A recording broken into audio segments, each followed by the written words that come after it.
Well, the Winnipeg Jets closed out that road trip with 3 of a possible 8 points, and we talked about it. They needed to come out with 6 out of a possible 8. The Winnipeg Jets are now 3 points out of a playoff spot in a tough Central Division. And as always, welcome to the Worst Sports Channel on YouTube, Hot Garbage Sports with me, Coach Ryan D. All right, Jets fans. We didn't cover a couple of the games on the road trip. We were busy redoing The Office and a few other life things. Hey, I'm just one guy, but we're back to cover that road trip. You know what? It was a little bit of a stinger, so not a bad idea to get at it now as opposed to game after game. So in the end of the day, the Jets get a tie overtime loss against Washington, and they get an overtime loss against Pittsburgh. There's a couple narratives to take away from here, though, and the first and the most obvious narrative takeaway is the fact that the Jets have blown leads. They had several 2-0 leads that they ended up cannibalizing and losing.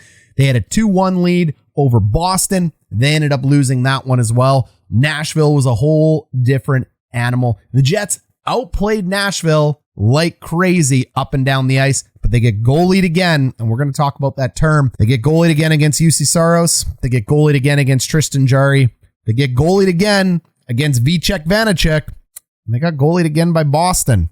What an interesting roundabout way. Before we go into what has happened in those recaps for the Jets, let's talk about where the Jets are at right now with Dave Lowry as the head coach. Dave Lowry as the head coach is 4-4-2.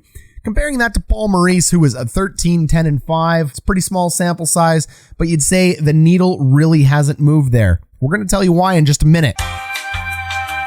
The first thing you want to look at is 5v5. 5v5, when you take a look at the stats, we're going to throw them right up on the screen here.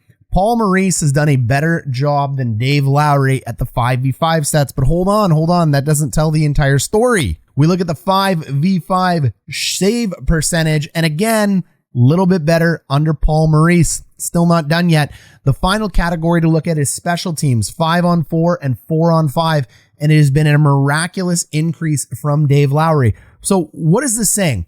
It says very simply that there's a lot of fans that talk about, hey, you got to let the boys play, or the boys need to go ahead and win these games. The coach can't win these games. And I agree with you, 5-on-5. So let's go ahead. We'll put those right back on the board here. 5 versus 5. This is a players category. At the end of the day, the coach can give you tactics in the D zone. You got to follow them. The coach can give you tactics in the offensive zone. You can kind of follow them. They're more loose guidelines in the offensive zone. You want to be more creative to score goals. At the end of the day, 5v5 is very much controlled by the players and the talent that you have on the roster. But then we've talked about it since this channel has come on. When you look at special teams is the opposite. It is a complete coach's area.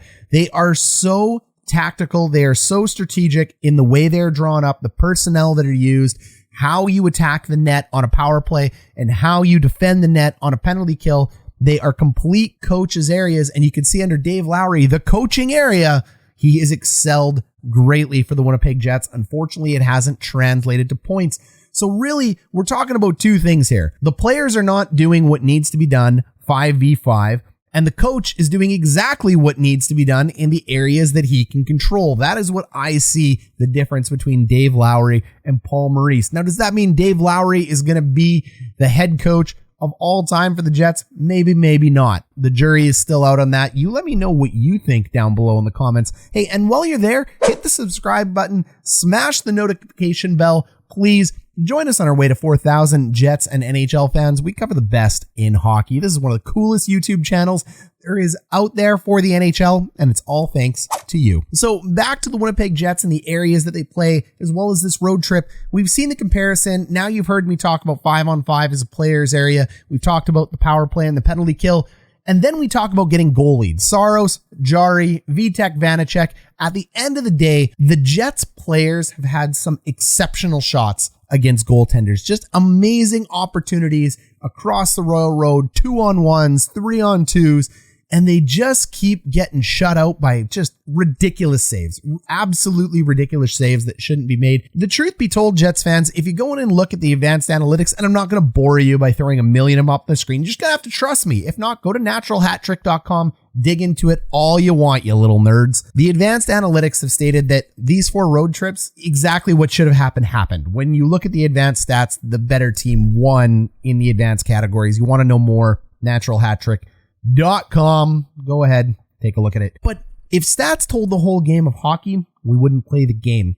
The Jets started out with a lead, and to me, this becomes a matter of will. This becomes a matter of the players wanting it, and this becomes a matter of the players being able to capitalize for themselves. At the end of the day, they haven't done it. So that part is on the Jets players. It's been very difficult on the Jets. Let's talk about a few reasons that the Jets may be struggling in these categories. Number one is going to be COVID-19. Everybody else is dealing with it too. We get it. But playing on the road, these gaps, practices, it's absolutely brutal for the Winnipeg Jets and the Canadian hockey teams. The Canadian hockey teams, not named the Toronto Maple Leafs, have suffered because of it. Now, all things being equal though, COVID-19 is a random assortment of chances, so you can't really lean on it too much. Number two, Connor Hellebuyck in these bad bounces. It's just unfortunate for Connor Hellebuyck at this point. Like the bad bounces that are going in, you might be able to say, hey, there's nothing a goalie can do. But let me tell you guys, the goalie can make every stop that he wants to. They have to go ahead and think through it. And Hellebuyck is working there with Jets goaltender coaches about what he could have done on a lot of the screens, deflections, and just absolutely ridiculous bounces that came in. You got to find a way to think through these problems, even though they're totally random off stanchions, behind the net, off skates. Every goalie owns their net and they want to own their net. So Hellebuyck is working with the coaches on this. But puck luck has definitely been the number two story for the Winnipeg Jets right now. The number three story is the amount of depth that's coming up in the Moose. Guys like Pagansky. I love that name. It's Pagansky. Sounds like Costanza. It's just a fantastic name to say. You purposely mispronounced my name. Instead of saying Costanza, you say can't stand ya. Guys like Pagansky, Samberg has fit in there. Stanley and Samberg were out last time. Beaulieu came in. Not sure what that was about. I would have played Heinola, but hey, I digress. All up and down the roster, the AHL players have been featured for the Winnipeg Jets, and the big one being Cole Perfetti, who I think is absolutely locked in with Dubois and Connor now. That's going to be take it to the bank. We have a really nice top six in that sense. Look, they've been okay. They've plugged in, but at the end of the day, the Connor and Dubois line has been carrying. Schiefele and his line have been playing well, but they just haven't potted the goals. That's a problem. And the depth, they're out there.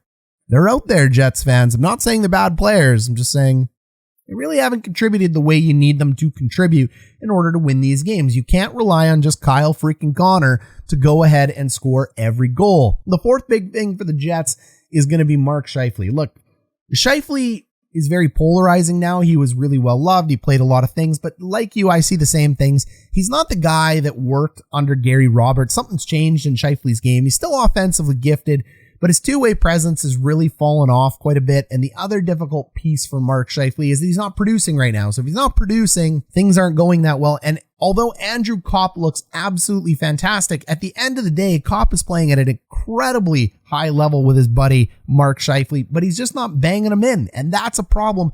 One guy is not working hard enough, Schiefele. Another guy is working his bag off, but he's not being rewarded with it. That's Copp. That has hurt the Jets. And that is number 4. And the number 5 thing that has hurt the Jets is frankly just the road trip. The road trip was brutal. That's an absolutely difficult road trip to play in. Those are 3 very difficult Eastern teams. And at the end of the day, go ahead, take a look at the standings, take a look at the stats, look at whatever advanced analytics you want, or just believe me, the Eastern Conference is stacked. Unbelievably stacked. 4 of the top 5 teams when it comes to Stanley Cup odds are in the Eastern Conference. 3 are in the same division. The East is just an absolute powerhouse. So when you're going over there, there's no free games. That's what's going on in Jetsland right now, Jets fans. Hopefully in the month of February, the Jets will go on a little bit of a heater here. They'll be able to turn it around.